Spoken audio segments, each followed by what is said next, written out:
Hi guys, welcome to another open chat with myself, Nathan, and Chris, who's our wholesale manager. Special day for Chris tomorrow because he gets his black belt. So we thought we would do a video all about Chris. Excellent. Because it's all about Chris. For the first time ever. Yeah, well, I prefer it the other way. Yeah, I'm sure. Yeah. I'm sure.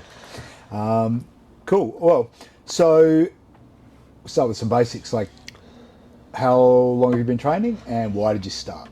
I started training, it's 8 years, 10 months today, actually, literally today. So I started because, a couple of reasons, but the main one was I wanted to get in. I was living a very stagnant lifestyle. I was driving forklifts at a fruit and veg market in Adelaide.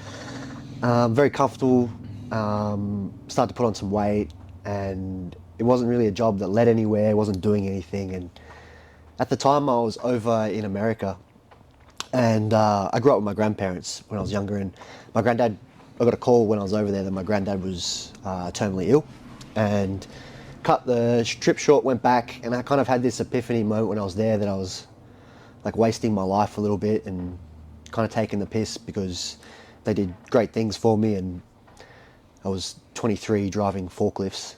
I was like, kind of, what am I doing? So Is there anything wrong with driving forklifts? it's just that I had no passion for it at all. It wasn't anything. I didn't like the industry. I literally did it because it paid well. I guess if you've got nothing outside of that, No, and I it's had, not your passion. had no hobbies. I played like soccer or football, like recreationally. But other than that, had nothing. I had nothing really going for me. So it was either I go to university or I don't know. I give something a crack and give it a go. And I bounced between a couple of things. I tried some boxing. I didn't really like getting punched in the face. Not many do. Ended up leaving soccer because it just got stagnant. Played for a long time, and you don't get to choose the people that you play with. And As in team members? yeah, and I kind of found myself being the 11th dickhead of 10 kind of thing, and so I just pulled myself out of that a little bit, and then tried a bunch of things. And my cousin, who trained at Northside in Elizabeth, had been hounding me for probably a year, 2 years to start jiu-jitsu, and I was kind of just like brushing him a little bit and never considered it. And then we were watching Nate Diaz versus Conor McGregor one Sunday, and it was one where Nate Diaz choked, like won by submission. Yeah. And at that point, I was like, not a UFC bro, but I was like, in my mind, Conor McGregor was the dude, and then all of a sudden he gets submitted by this thing that my cousin's been pissing me off about for years, and I thought I'd try it, and pretty much got hooked the first day. First day was amazing. I trained first day at Isa Health, and then the second day I trained somewhere else. Decided between the two and decided with Isa Health, and it's been a bit of a, not a blur, but it's just gone really quick, quick. And if I can remember the first lesson like it was yesterday, and but that's kind of how I got into it. And because I wasn't doing anything with the forklift driving type of thing, I was like, well, I'm gonna put this aside, get a bar job, and I started training pretty much 5 days a week from the start. And it's kind of weird when you look back at it like that, like why would you do that? But I was kind of at a bit of a sliding doors moment in my approaching my mid-20s, and I said to myself I'll treat it like a uni degree, because like I said, I was tossing it going to uni. I was like, I'm going to put 4 years in, I'm going to go hard, and we'll assess where we're at 4 years in. If it's not trending in the direction I'd like it to go, back to uni, get a big boy job. But yeah, within 6 months type of thing, I knew I'd found a good spot for me, which helped me achieve all the things I wanted to achieve and be a bit more fulfilled with what I was doing. So long-winded, that's how I kind of got into it. But yeah, thanks to my cousin pretty much for constantly harassing me. And actually that day we were watching the UFC. We're at one of his friends' places, and there was I won't say the guy's name, there was an AFL player there watching with us, and he was with his girlfriend. And he goes to the guy who owned the house and said, oh, like, you reckon you could sub me in like 5 minutes type of thing? And this guy had trained for a while, and he was like, oh, I reckon maybe like 2 minutes. And this is a big dude, and they literally just started grappling on the carpet in the lounge room, and he subbed him in like 45 seconds. And I was like, well, there's a live version of it working highly effectively, and then there was a version of it on the TV which had shattered my illusion that Conor McGregor was the man. And those two come together with my cousin. Found myself doing jiu-jitsu full time, and that's how I got there. Yeah, Cool. So you mentioned ISO Health was the first place you trained. yeah, That's obviously where you still are. yeah. So all your entire time under one coach. Yep. Yep. Like reasons for that, like that you. Oh, yeah. Is there, I mean, if you have Yeah, any. no, there's a bunch. Like the main thing was if it's not broke, don't fix it, and everything's always been smooth. I've never really ran into friction with my training, or my coaches or my teammates, which is great. That, yeah, it fit really well with my life. I formed connections with people at the gym. The level was super high before I got there and high when I did get there. And I don't know, for me, it was just the right people, right place. Literally right geographical location, right time, right place, right people. And I'm the type of person that kind of settles into things a little bit. I don't like to jump around a lot. I played in soccer teams and football teams that lost for years and years in a row, and never thought of changing teams, not because it just never really crossed my mind, I suppose. And it just fit in really well there the whole time. I get along really, really well with Matt. Like I said, I think the timing of how everything went, it kind of filled a bit of a hole that was in my life at the time, and it expanded into that hole, and then it just nothing's ever got me to change. I've done seminars at other places. I've travelled in like overseas to train and stuff like that. But yeah, the home gym's always been the home gym, and yeah, like I said, it's not broke, don't fix it type of thing. Everything tracked on. Never really felt like I had any huge plateaus or conflict, like I said. So for me, no friction. Yeah. Requires There's no something to be said movement. for that. Because a lot of people's lives is super unstable, and one thing that's been really good is that's always been the constant. Pandemics, no pandemics, money, no money, all this type of stuff. So it's always been there, and and I like the people there as well. Like, you're one of the people that I've known for years since I've been there, and you know what it's like. You form connections with these people. Yeah, of course. And I'm similar. Like people ask me why I'm Yeah. still at ISO. It's just yeah, similar deal. and I see you guys more than I see my family. I got most of my family. Well, I got some of my family in Adelaide, but most of it is in New South Wales. So It's funny. My wife calls herself the jiu-jitsu widow because Yeah. she reckons I'm there more than I. yeah, So, and like I said, you see these people through good and bad. I've seen people get married and lose family members and get jobs and lose jobs and have kids. yeah, crazy stuff. Like you become super entwined with the people in the place as well. So Yeah. that definitely is a big part of it. And like I said, it's always been a good environment, super smooth. Got along well with Matt, Yep. my training partners. So So obviously, Yeah. Under 9 years to black belt is below average. It would be the fastest Matt's given one out, I'm assuming. I think so. I think Yeah. definitely from white to black, probably. Yeah. So on average, how many hours a week do you reckon you were training over the course of that 8 months? 8 years, 10 months? I'm in the gym, been in the gym 6 days a week, pretty much from the start, 5 to 6 days a week from the start. So when I first started, I literally only had jobs that didn't require me to do a shift anytime there was a class available. Yeah. So I could literally get to every single class. And then as I started doing some training with Matt in the little gaps between classes. Private Yeah, lessons, yeah. yeah. So yeah, Matt started doing lots of his training with myself, and I was doing lots of training with Matt. Still do. Once that started happening, it opened up some different time slots for me to then be able to work and still get those hours in, which was really good. But the main thing was just constantly being there.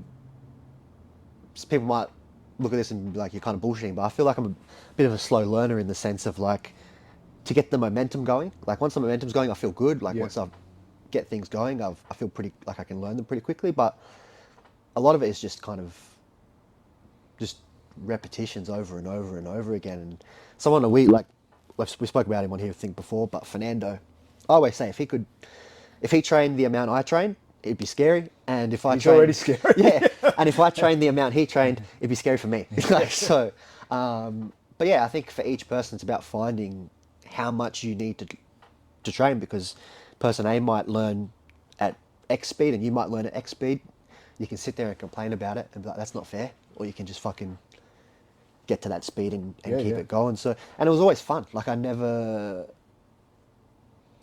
found myself, like obviously there's sporadic days where like you think, fuck man, like I'm banged up today, I don't really feel like going, but never motivation to stay in the hunt, if that makes sense. And I've been pretty fortunate. I've never really had people or situations that have pulled me away with any like vigor. So that's good. But yeah, just hours of 5-6 days a week. I did it at the start because I was purely addicted. Got addicted to how quickly the gains came when you first start, because they're big chunks and they happen quickly, and it's like holy shit. Like, and then I slowly got addicted to kind of how slow the gains came a little bit, and not like because they were slow, but like how into the weeds you have to get to actually get them. Because once you get to brown or black belt level, or even like late purple, you've seen a lot. Knowing how to do a lot is the different question, but being able to kind of, again, zoom in on something and make it a lot more complex, that become fun for me. So I had a lesson the other day with Matt where it was about an hour of rolling, and my whole objective was to play top of half butterfly and get his heel glued to his ass. And the point of that is so I don't get elevated and moved around. A lot of people be like, that's fucking boring as shit. Like, why would you want to do that? But for me, that's the interesting part, is really getting down into the weeds of it. And as I started to understand jiu-jitsu more, it went from being addicted to like noob gains a little bit to working stuff out and kind of immersing yourself in what's going on. And yeah, like I said, I've always had fortunate situations. You're one of the people, employers that very much work around my training schedule. I'm very lucky about that. But yeah, it was literally 5-6 days a week from the start. That was all training, and now it's kind of hours. I would say I probably put 10-ish into training and maybe just under into coaching. Yeah. So it's, I reckon, anywhere from 15 to 20 hours I'm in the gym a week, which is a lot. I'm very fortunate. There's lots of people, I always tell people, like, they're like, oh my God, you've progressed a lot faster than me. I'm like, you train twice a week, I train 6 times a week. I get 3 years to your 1. Like, yeah. So it's not actually 8 years. It's kind of like, it's 24, bro. You know what I mean? Like, but I like to, we'll just go with 8. We'll go with 8. We'll go with 8. We're even rounding down to 8. Yeah. So yeah, it's, yeah, that's kind of how that got to it. And that definitely made it a lot easier for sure, bro. Especially keeping positive within the space. You've, correct me if I'm wrong, you've never been seriously injured in that time? No, I tore my MCL once at a tournament. That's pretty serious. Yeah, I was back completely healthy 16 weeks. It was pretty bad one. I completely tore my MCL and pretty much got the highest grade strains in everything else. So I was like right on the precipice. I've been a lot longer than 16 weeks. To the point where I was off to the side. I had that match, and then there was one more to go, and I had a physio on the team at the time, Alex Walford, and he's doing the little gait test on my knee, and he looks to Matt when I wasn't looking, and he looks to Matt, he's like, just shakes his head like that, and I saw him, I was like, what the fuck does that mean? Like, don't shake your head like that, like, what's that mean? He's like, well, yeah, that's not what you want your physio to do. And he's like, oh, I think you've torn everything. Good news is it won't get any worse. So if you wanted to do the match, you could. In my mind, like at the time, the match was against a former teammate, and I always rolled pretty well against him, and my knee wasn't hurting at the time. Yeah. So I was like, cool, let's rock on. I'll jump in there, give it a crack, and then I'll get my knee fixed. Thinking it's like... Yeah, and turns out it could have got a lot worse. Right, yeah. He sprawled on one of my guards, and I just heard my knee go like a xylophone.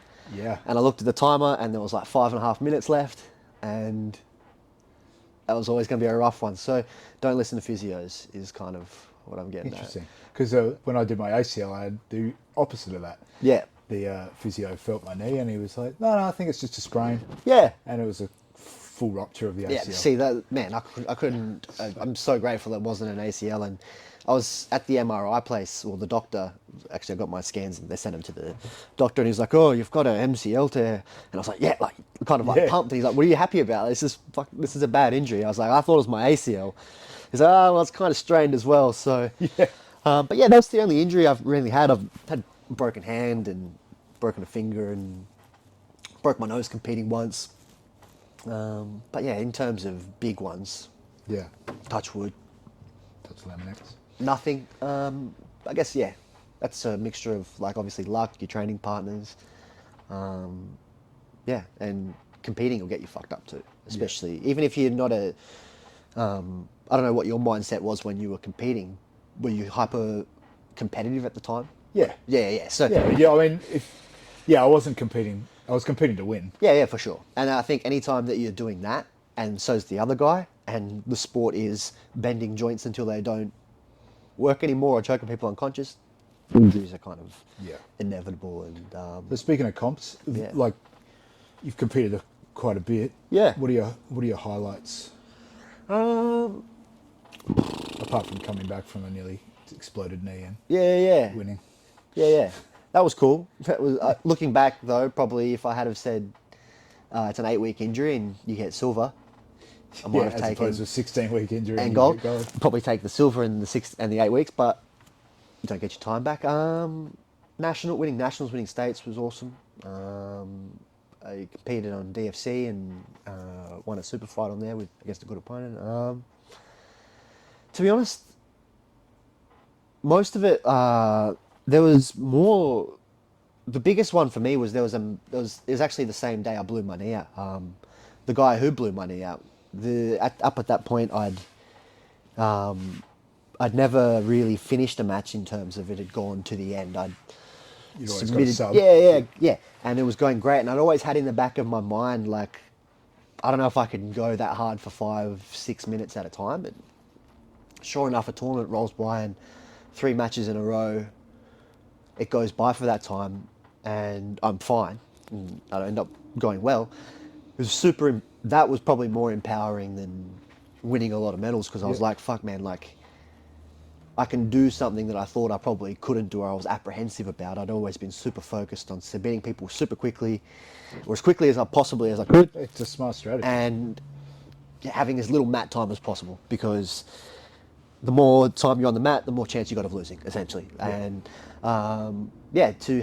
there's been more just empowering moments, things like that happen in competing when the chips are down, and you come back from a spot and do really well. Like I was at white belt, and I remember I lost for the first time at white belt, interstate, my first match at a Grappling Industries, and then I was able to win like a ton of matches straight after that, and to be able to like kind of reset mentally from something that was super uncomfortable with no coaches around. And Yeah, that's one of the cool things about that rule set for Yeah. Grappling Industries too. Shout out to those guys. for sure.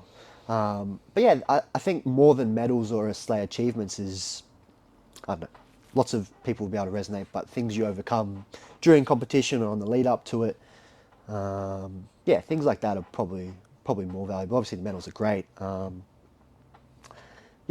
But I guess the moments in competing were probably more valuable. Lessons I've learned doing it as well.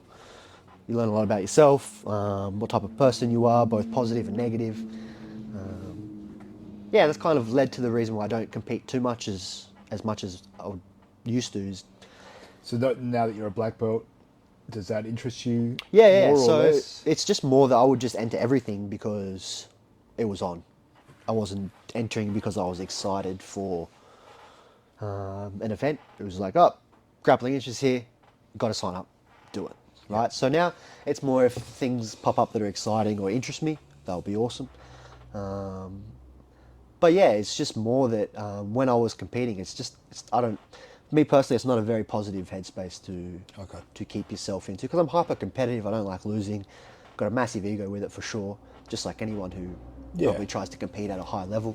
That's it. There are probably people out there that just do it for shits and giggles. Yeah, there would be. I know there's like someone like Andy, bro, like Yeah. just loves competing. But yeah, for me, put it this way, after pretty much every match that I won, I was never really happy. I was relieved most of the time. It's like, okay, so, yep, Chris trains fucking 6 days a week. This guy trains twice a week. This is the result that should be happening. Yeah. On to the next one. And it was never really enjoyable. I can think of a couple of matches where afterwards I was like, yep, I'm happy with that, but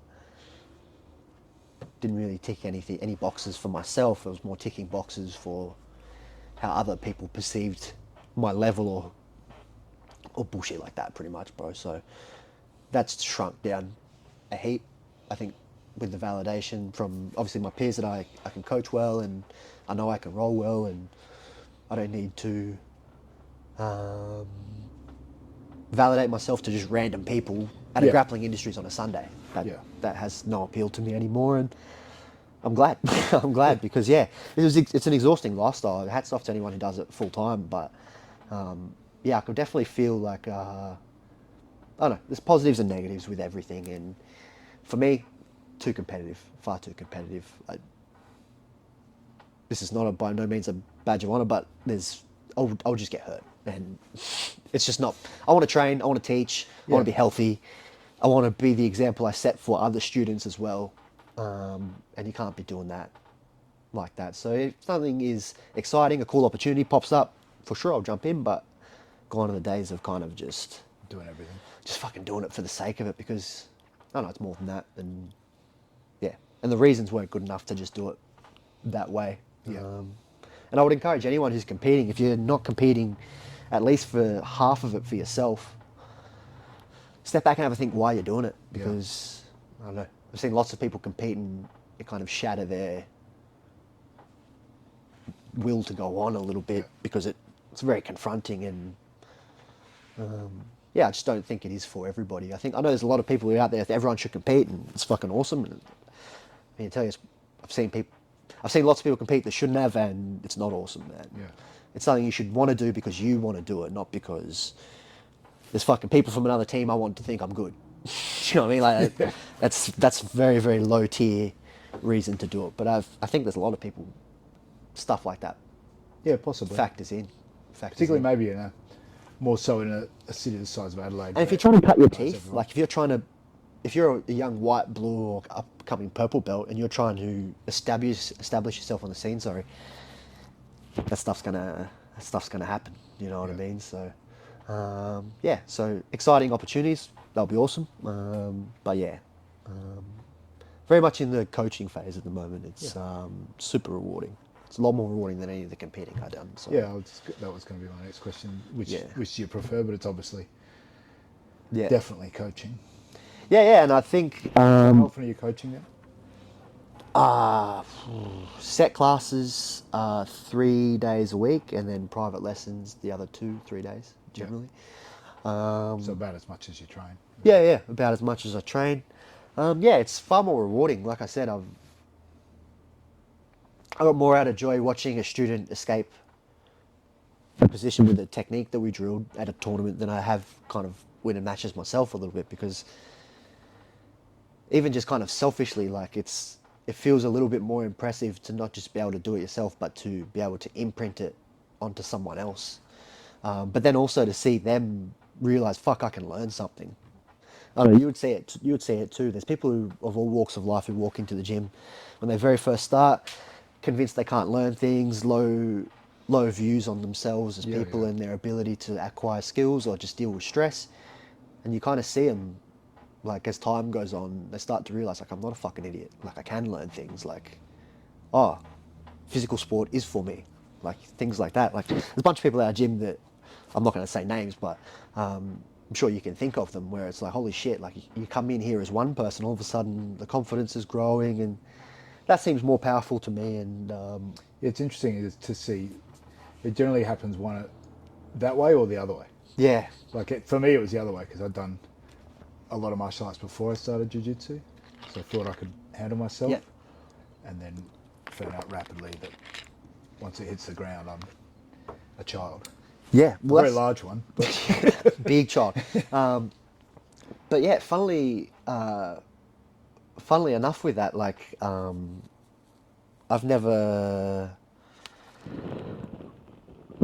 always knew it was going to be hard. So that wasn't the part that was the sticking point for me. It was more that it was the first thing that I applied myself to that paid me back what I gave. Yeah, okay. Does that make sense? So like in many circles, in your job or in social circles, relationships, going to the gym, things like that, you don't you don't get the juice from the squeeze straight away, generally, right? Or it might not be fair. You might work really hard in a job and only get rewarded later on, or in a relationship, however it goes.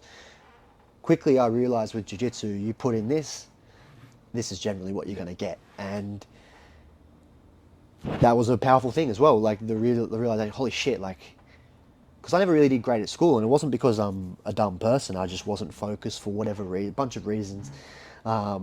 And then to be able to learn a skill, which is pretty complex and challenging, is super validating in the sense it's like, fuck, man, like, all these preconceived notions you had of yourself and what you could do and what you could learn, now I know that if I wanted to get good at fucking knitting tomorrow, bro, like, I know the pathway, right? Jiu-jitsu taught me how to do it. I'm very confident I can get good at lots of things now that I know. Looking forward to my scarf. Yeah, yeah.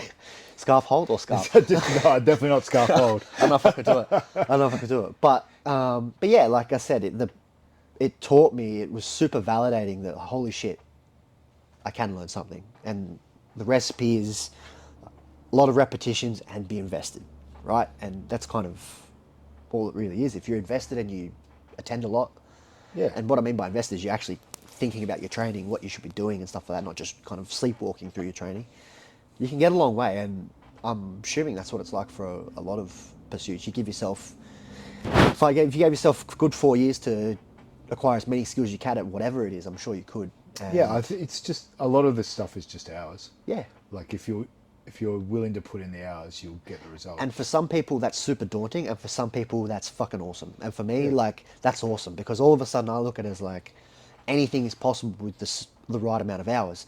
Where some people are like, fuck, man, that costs 500 hours. Well, let me find something that costs 300 or 200, right? So it's kind of how you're wired, I guess. But that was super intoxicating at the start. Was, fuck, Chris can learn things, right? Chris isn't just what he was at school and his job that he was just doing. So yeah, I think that being able to do that for others is super kind of important for me as well. And yeah, I learned heaps coaching. So any plans to, because you're coaching at ISO now, any plans to do your Yeah, I think own so. thing? I think so. I'd love to in the future. Obviously, you never know how things pan out or what's going to happen. But yeah, it's definitely something that's on the radar. Yeah, it's actually harder to talk about now because it was always kind of when you get your black belt, and Yeah. I'm even just kind of thinking about it now. It's fucking sad, but yeah, it was something I would want to do for sure. When? Who knows? Hopefully, when the timing's right, Yeah. it'll happen. I'm not here pressuring you. No, not at all. It's just like I said, with it happening tomorrow, and then me thinking about. It was always like, I'll just wait till I get my black belt. Yeah, it's one of think those about things. It's like, kind of creeps up on you a little bit, and people might call bullshit on this, but I've never been one to sit there and think about like what colours it is going to be or what it's going to be called. I'm like, I need to get to this before I even. Yeah, the horse the- needs to come the before the process. cart, Yeah, right? yeah, yeah. And all of a sudden, fucking tomorrow, it's happening. Just had that weird little moment just then where I was like, holy shit. yeah, Like, it's like it's similar to when I decided to quit my job and do this full time. Yeah. It was like, my wife and I put a benchmark down as like, this is it.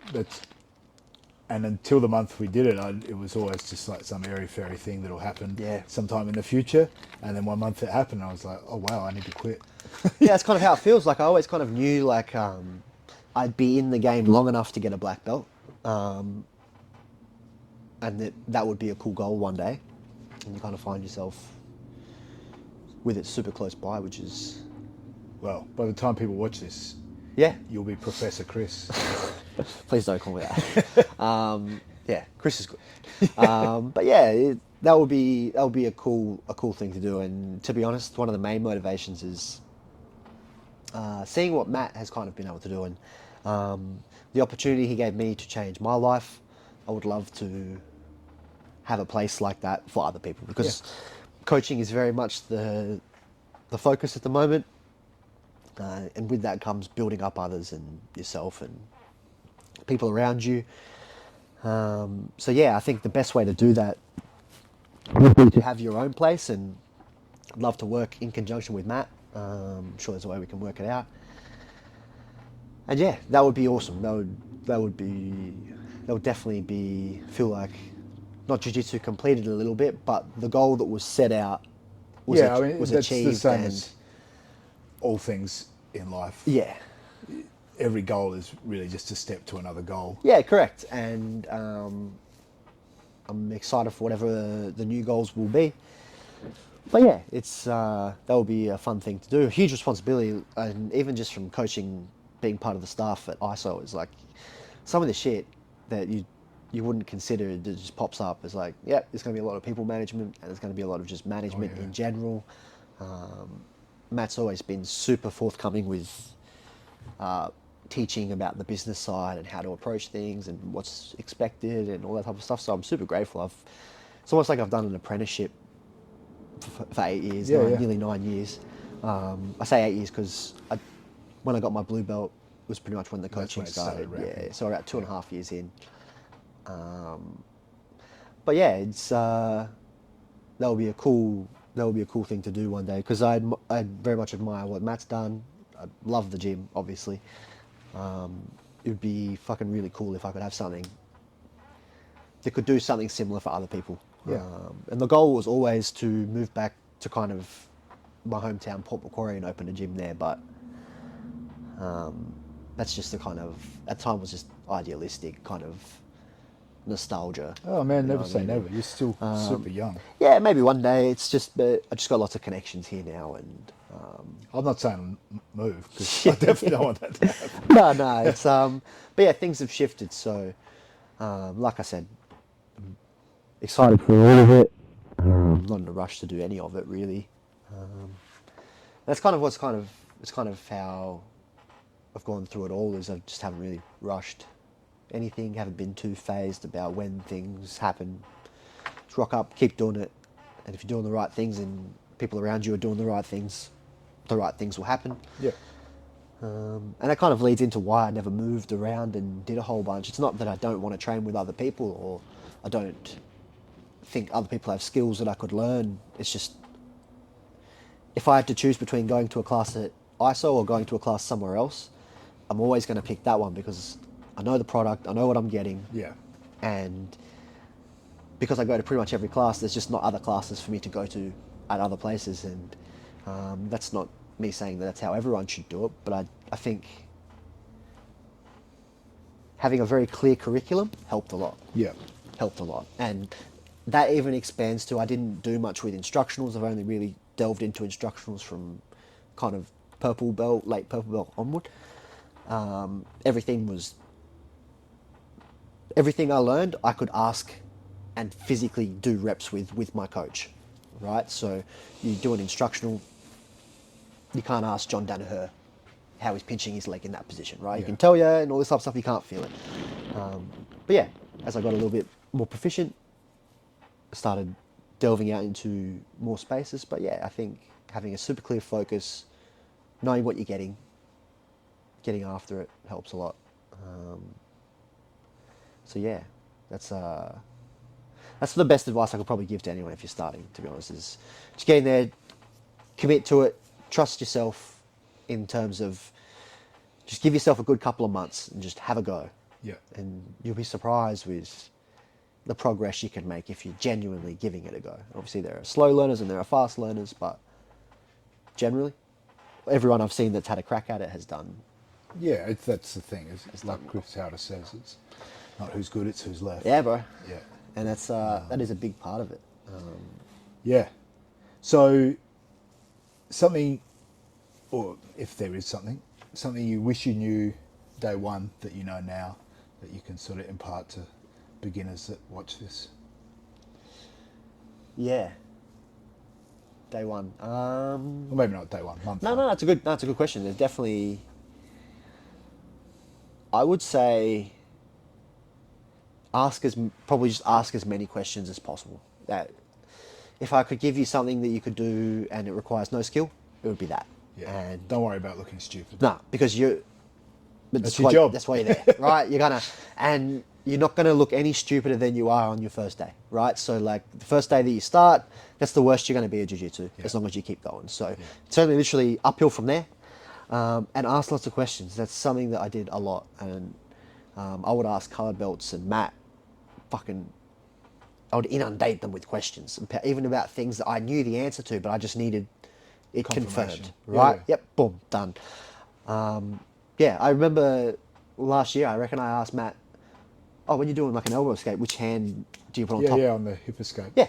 Yeah. And a lot of people would be like, fuck, bro, like, I'm a brown belt, like, if I ask that question, he's going to think I don't know shit. But what's more important to me is you can be embarrassed for the initial asking of the question, or you can be embarrassed for the next 6 months doing it wrong.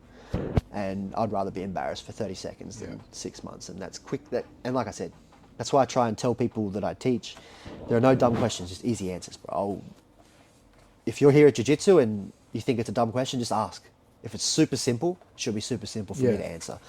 And my job isn't to shit on you for asking questions. My job is to fucking answer your questions, and your job is probably to ask questions. Yeah. So get in there, don't be shy, ask questions. And if you find a coach or a student is rude or not forthcoming with it, depending on obviously the question, right? That's a bit of a sign of maybe you should ask different people the questions, or maybe look for somewhere else. Yeah, if it's your coach. 100%. Yeah. But yeah, ask questions, because don't be shy about that. Don't be shy about admitting that you don't know something, because by signing up and paying, you're explicitly admitting you don't know anything. Because if you did, you wouldn't be there and you wouldn't be paying. So ask questions, ask lots of them. Because it's an information-based game, essentially. It's executed with like hardware, but it's software run. So if you don't have the software, it's going to be rough. Yeah. So yeah, ask questions. I don't know. How about you? What do you...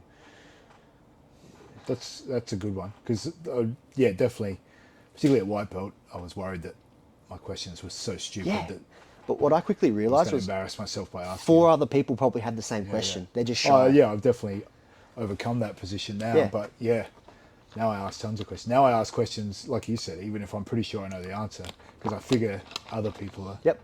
Yeah. Sometimes you ask a question for other people. Yeah. So it's like So just it's free. You don't need to drill it. Just ask. Yeah. Favorite submission? Favorite or most effective? Well, both. I'll say most effective is probably the straight ankle lock. Yeah. Favorite? Omoplatas, I reckon. Yeah. Okay. This feels super jiu-jitsu-y. Clark Gracie thing going on. Yeah, and there's lots of cool. It sounds kind of fucked up, but there's lots of cool messed up techniques you can do from there. Accessible from lots of places. It's good fun if you can get them. Definitely not the most proficient one. Yeah. But you can enter lots of cool positions, triangles, arm bars, Tarika Plata type of stuff. So yeah, that's a really fun one to do. But it kind of has flowed a little bit, to be honest. But yeah, the ankle lock's kind of always been... You've had some great success with Yeah, variations of that throughout the years. Yeah, it's awesome. I think I started training when the heel hook came in. Well, not came in, but became popular. Super popular with EBI and all this type of shit. So a lot of people kind of just looked at the ankle lock and was like, yeah, it's good, but like it's not hurting their knee. And a lot of people think you can tough out ankle locks, and you can. To a point. Bro, I've had it where people's feet have kind of just vaporized, and they want to keep fighting, but now you kind of just can't. You know what I mean? We had like, a training partner.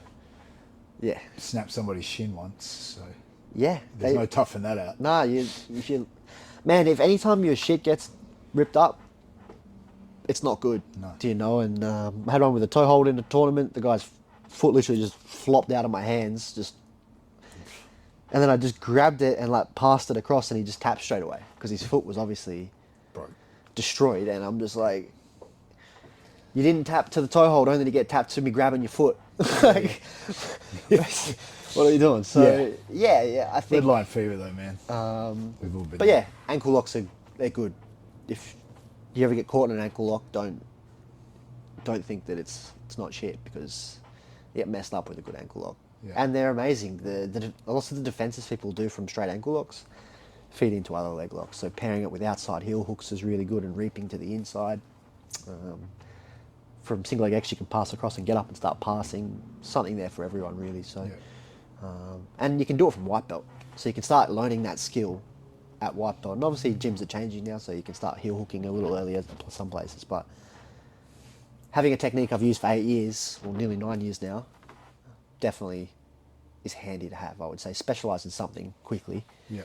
and then start branching off of that. Yeah, probably that ankle lock for sure. Yeah, cool. We'll wrap it up, but anyone you want to thank?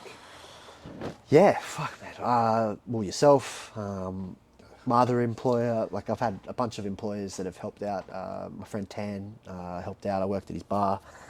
Obviously, my coach Matt, Nathan Simmons as well, Simon Calverley, another coach at ISA Health. And pretty much all my training partners, man. Like, it's a super positive place, and if it wasn't a positive place, you're probably not as enthused about going in. So, I can say, yeah, I was motivated the whole time, but I was motivated for a reason, and that reason was, one, I was learning, and two, it was good people. So,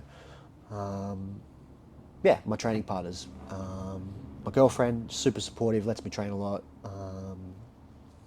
I know there's a lot of people who have had non-supportive partners. I know you've got a supportive partner with your jiu-jitsu, which is, yeah, but it helps, like, honestly. Yeah, definitely. Yeah, so, yeah. That's the last thing you need is friction at home. No, and it's a unique, the pursuit I'm on is a kind of a unique one, particularly for women who don't understand any of it, right? To just kind of trust that it's... You're lucky your partner trains. Though, Yeah, as well, she so. trains, she got into it. But yeah, obviously thank you to her. And yeah, my grandfather's passed away, but if he was here, I would thank him as well, because obviously he was the main motivation for me doing kind of any of this.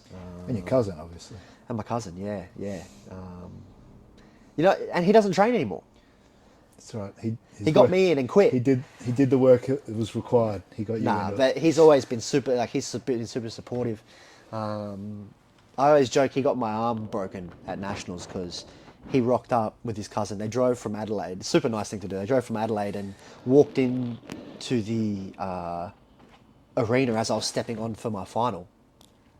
And I was literally getting an armbar, and I'm thinking to myself, these fuckers have literally driven from Adelaide.